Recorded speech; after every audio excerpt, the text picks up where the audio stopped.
Jangan lupa subscribe di YouTube channel Metro TV News dan juga nyalakan notifikasinya.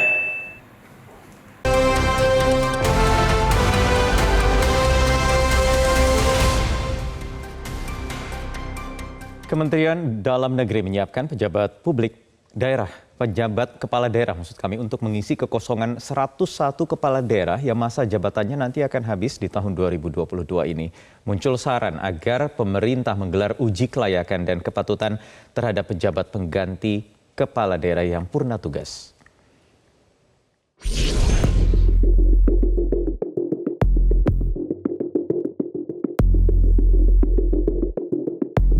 Sejumlah kepala daerah masa jabatannya akan habis pada tahun ini. Kementerian Dalam Negeri pun kini punya tugas untuk mengisi kekosongan jabatan kepala daerah itu dengan menunjuk penjabat. Berdasarkan data Kementerian Dalam Negeri, tahun ini akan ada 7 gubernur, 76 bupati, dan 18 wali kota yang masa jabatannya akan berakhir. Bila merujuk Undang-Undang Pilkada, untuk gubernur, penjabat akan diisi oleh pimpinan tinggi setingkat madya, sementara untuk bupati atau wali kota akan diisi oleh pimpinan tinggi pratama setingkat eselon 2. Kendati demikian, pemerintah sejauh ini belum menentukan penjabat yang masa jabatannya akan berakhir tahun ini. Oh enggak, belum ada. Belum ada. Kan belum ada. Betul, tapi kan isunya kan mencuat dari kapabilitas, dari pengalaman. Wah ya nanti itu kan PJ kan banyak di daerah lain juga banyak, tapi belum ada sama sekali. Nanti prosesnya kan juga lewat Kemendagri ya. Untuk itu pemerintah diingatkan agar pertimbangan utama dalam menunjuk penjabat kepala daerah harus dijauhkan dari upaya pihak tertentu untuk membangun kaki tangan politik partisan, terutama pada kepentingan pemilu legislatif atau pemilihan presiden 2024. Mereka yang selama ini kita yakini tidak akan genit dalam urusan politik, nyatanya justru menjadi alat yang bisa mengkapitalisasi dan mendulang suara demi memenangkan suatu pertarungan. Jadi tidak heran kalau publik juga was-was sebenarnya dengan penunjukan penjabat oleh pemerintah.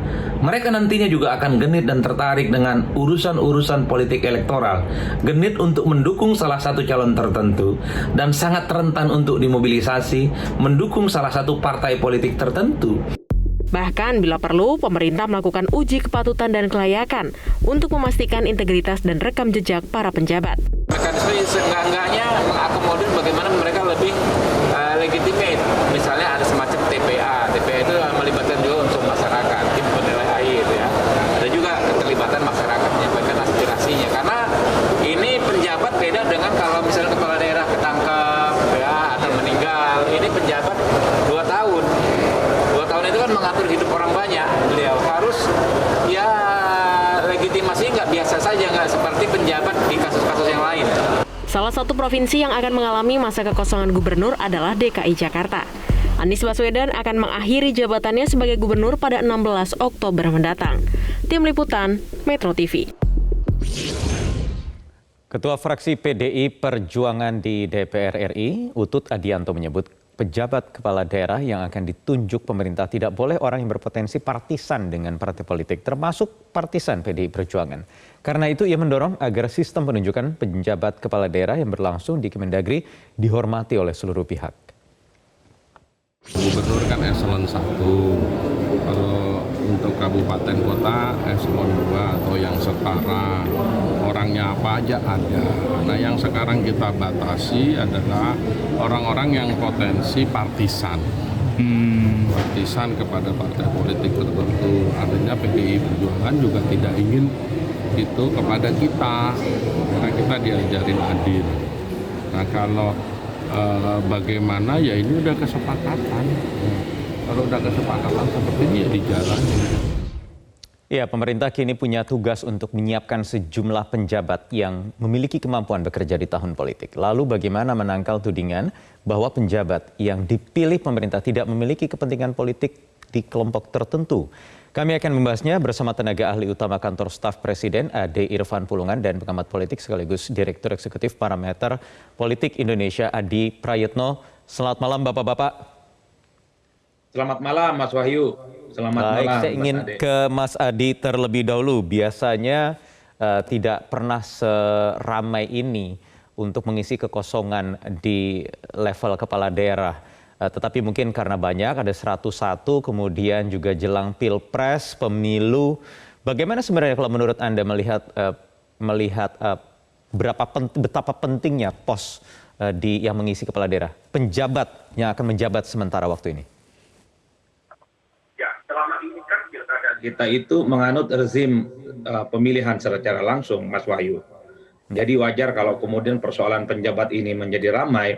Ini kan mengganti orang bukan yang sedang lagi cuti ingin ikut kampanye atau mereka yang sedang meninggal, tapi menggantikan mereka yang masa tugasnya itu berakhir tahun ini dan tahun depan dalam kurun waktu yang cukup lama, kurang lebih 2 tahun lah. Ini yang kemudian membuat seseorang itu bertanya-tanya bahwa orang yang nanti ditugaskan, ditunjuk sebagai penjabat kepala daerah di ratusan tempat di berbagai Indonesia itu harus dipastikan adalah mereka yang satu, mereka punya integritas, yang kedua bekerja profesional, yang ketiga dia tidak partisan. Kan itu yang kemudian on paper yang selama ini kita harapkan. Cuman kan trauma publik tidak bisa dihilangkan begitu saja. Jangankan soal penjabat yang misalnya mereka itu terdiri dari eselon 1 dan eselon 2. Kita juga paham betul setiap pemilu itu seringkali birokrasi itu menjadi alat politik kepentingan. Dia dimobilisasi untuk mengkondisikan salah satu calon tertentu, memilih salah satu partai politik tertentu. Ini yang kemudian membuat dalam beberapa kesempatan saya selalu mengatakan bahwa sekalipun pemerintah pusat punya kewenangan untuk menunjuk penjabat, mereka harus melalui fit and proper test, semacam uji kelayakan. Apakah mereka memang layak dan pantas? Dan tentu saja mereka itu harus netral dari kepentingan-kepentingan politik yang kita sebut pragmatis tadi itu. Ya, karena Mas Adi, Anda sendiri setuju tidak ada proses fit and proper test untuk penjabat? Saya cukup setuju dengan itu, Mas. Sekalipun belum ada undang-undangnya, tapi kan saya kira pemerintah dan DPR harus memikirkan bagaimana penjabat yang ditunjuk ini minimal dia melibatkan partisipasi politik masyarakat, melibatkan juga teman-teman di DPRD untuk melihat apakah rekam jejak kompetensi mereka itu memang cocok sesuai dengan kebutuhan daerah masing-masing. Jangan sampai penjabat ini adalah justru... Bukankah nanti akan ada muncul konsensus politik tertentu lewat ajang fit and proper test itu? Mengingat tadi Anda katakan memang rezim kita itu adalah pemilihan langsung. Pejabat kepala daerah ini dipilih lewat proses politik, Mas Adi. Ya kan nantinya kalau ada fit and proper test secara langsung, syukur kalau bisa melibatkan DPRD misalnya. Kan tinggal nanti akan dijelaskan apakah track record yang sudah ditunjuk itu layak untuk ditunjuk sebagai penjabat atau meminta kepada pemerintah mengganti yang lainnya karena dianggap tidak kredibel. Ini kan sebagai catatan penting sebenarnya bahwa orang yang ditunjuk itu adalah orang-orang yang betul satu punya komunikasi politik yang bagus, diterima oleh semua kalangan, termasuk juga punya relasi baik dengan teman-teman di DPRD. Karena selama 2 tahun ke depan, penjabat ini kan kaki-kaki politiknya lemah. Mereka hanya menjadi kepanjangan tangan pemerintah. Kalau komunikasi politiknya dengan teman-teman DPRD tidak bagus, tentu ini menjadi masalah. Karena banyak hal keputusan strategis yang nantinya akan diputuskan secara bersama. Ya, bersama DPRD juga. Mas Ade, apa tanggapan Anda? Ya, Mas Wahyu, pertama posisi jabatan itu memang menggantikan itu kan itu posisi jabatan politik ya. Tentu banyak yang berkepentingan kalau kita melihat dari sudut aspek politiknya. Gitu. Jadi kekhawatiran Mas Adi tadi itu saya lihat adalah sepertinya Mas Adi ini nggak yakin tentang sejauh mana sebesar apa potensi sumber daya manusia kita yang akan mengisi pergantian pejabat ini. Tapi saya yakin dan percaya orang-orang yang akan ditempatkan nanti itu adalah orang-orang yang kredibel, orang-orang yang mampu ya menunjukkan kemampuan dia, kualitas dia ya dalam mengelola pemerintahan, dalam melanjutkan kesinambungan pembangunan di daerah dan melakukan pelayanan-pelayanan publik yang ada. Ya, terutama sekarang ini kita masih berada dalam masa pandemik. Bagaimana bisa mencermati atau mengatasi masalah pandemik di daerah-daerah ini. Nah, saya yakin dan percaya itu. Jadi mari kita berikan kesempatan dulu bagi mereka yang memang ditugaskan atau diberikan amanah untuk menggantikan posisi sebagai pejabat ini. Saya yakin dan percaya itu. Bahwasanya banyak potensi, banyak kemampuan, banyak kualitas yang ada di kita ini. Gitu. Baik, apakah kemudian Presiden KSP akan menyambut soal usulan fit and proper test yang sekarang sedang mengemuka? Mas Adi, nanti dijawab langsung di segmen berikutnya. Tetap bersama kami di Prime Time News.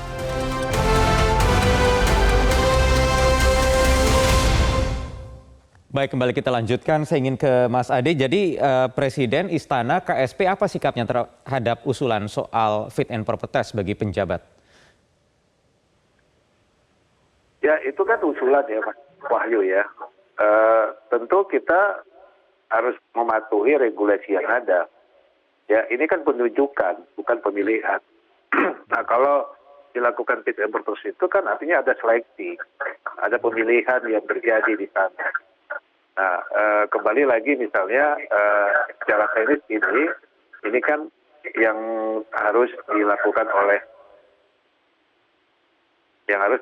Kementerian Dalam Negeri. Nah, tentu nanti Kementerian Dalam Negeri lah yang melakukan penggodokan ya terhadap siapa-siapa yang diusulkan untuk menempati di posisi gubernur ya, yang itu setara dengan pejabat tinggi madya atau di tingkat kabupaten kota, yang itu setara dengan pejabat tinggi pratama. Nah, tentu saya yakin dan percaya Kementerian Dalam Negeri sudah menghimpun siapapun orangnya yang mempunyai kemampuan itu. Paling tidak dia tahu tentang daerah yang dia tempatkan itu.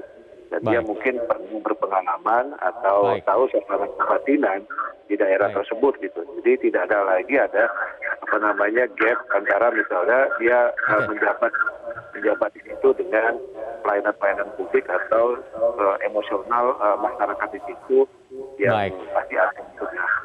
Baik, jadi taat patuh terhadap undang-undang saja begitu, tidak perlu ada seleksi lagi atau fit and proper test lagi. Mas Adi, seperti Mas Adi tadi katakan, ini kan penunjukan, bukan pemilihan, jadi tidak perlu seharusnya fit and proper test. Ya, halo Mas, kurang jelas suaranya Mas. Ya, Mas Adi, jadi kan ini penunjukan, bukan pemilihan. Tadi seperti yang dikatakan oleh Mas Ade.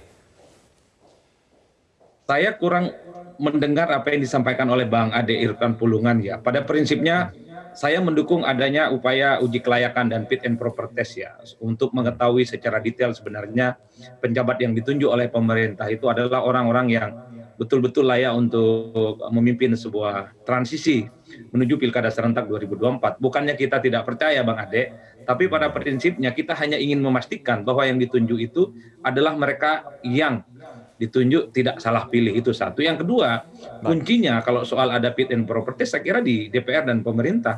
Kalau semua partai politik bicara, ngomong dengan pemerintah terutama dalam hal ini Kemendagri, saya kira soal uji kelayakan itu sangat mudah untuk dilakukan. Kan mudah, ditunjuk satu orang. Dia penjabat gubernur, bupati, dan wali kota. Kan tinggal diuji bagaimana kompetensi, visi misinya, termasuk integritasnya. Kalau bisa harus ada hitam di atas putih, bahwa yang ditunjuk adalah mereka yang nantinya tidak akan genit dan cawe-cawe dengan urusan politik elektoral. Itu penting Mas Wahyu untuk memastikan bahwa publik itu tidak was-was.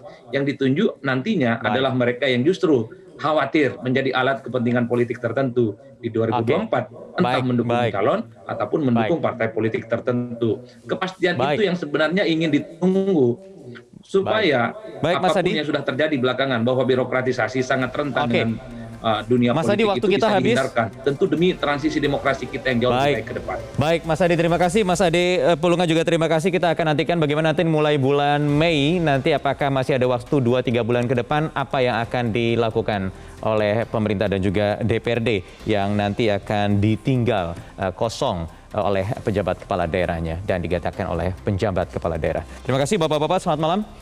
Pemirsa, demikian informasi tadi menutup perjumpaan kita di Prime Time News hari ini. Saya Wahyu Wibowo pamit undur diri. Terima kasih, selamat malam, sampai jumpa. Metro TV